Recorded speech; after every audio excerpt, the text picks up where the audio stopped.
नमस्कार, हम नितेश संगम बबलू बोलतनी। भोजपुरी गायक लोग के बारे में सुनते सुनते कान पाक गइल बा। सारा गायक लोग के बात नहीं करत, कुछ गायक लोग बा आ कुछ लेखक लोग बा, राइटर लोग कहाता।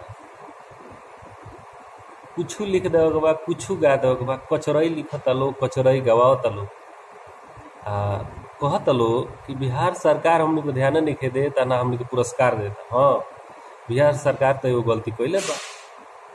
इ लोग के पुरस्कार देवे के चाही, काहे कि इ लोग समाज के गंदा कर्म में बहुत मेहनत कइले बा, समाज के कचरा बनाव। आ कहेला लोग कि श्रोता अगर अच्छा गाना सुनी तबे न अच्छा गायम स। आ श्रोता कहता कि अच्छा गाइलो तबे न हमके अच्छा सुनम स। दूसरका बात कि जातिवाद एगो ट्रेंड चल गइल बा। खूब जाति पर गाना लिखाता, एगो जात बाकी ये लोग सब नहीं किया, सारा जात पर गीत लिखा गइल बा। अब जादव लोग के गांव में जाता है, राजपूत के गाना बजाता तो मार हो जाता, और निश्चित मार होता।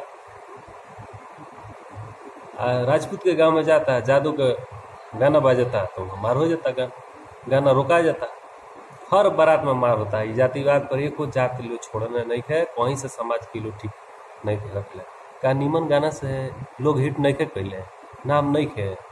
भक्ति गाना गा के लोग हिट बा मार्केट में। ये लोग खाली कचरा गावता आ कहता लोग कि हम भोजपुरी के आगे बढ़ेनी हो। कम आगे बढ़ेले बा लोग। भोजपुरी के तो तहस नहस करके छोड़ दो लोग। भोजपुरी से ई लोग आगे बढ़ल बा, भोजपुरी के ई लोग आगे नहीं बढ़े। भोजपुरी से कहल श्रोता हमारा भगवान है, भगवान रूपी श्रोता के हम प्रणाम करते, और वही श्रोता के ताई महतारी होता। अच्छा लगे वीडियो तो एक शेयर करी, चैनल सब्सक्राइब करी, ज़्यादा से ज़्यादा शेयर करी। ऐसा कचरा बनावे ला समाज के गायक लोग के गाना बहिष्कार करी। नमस्कार।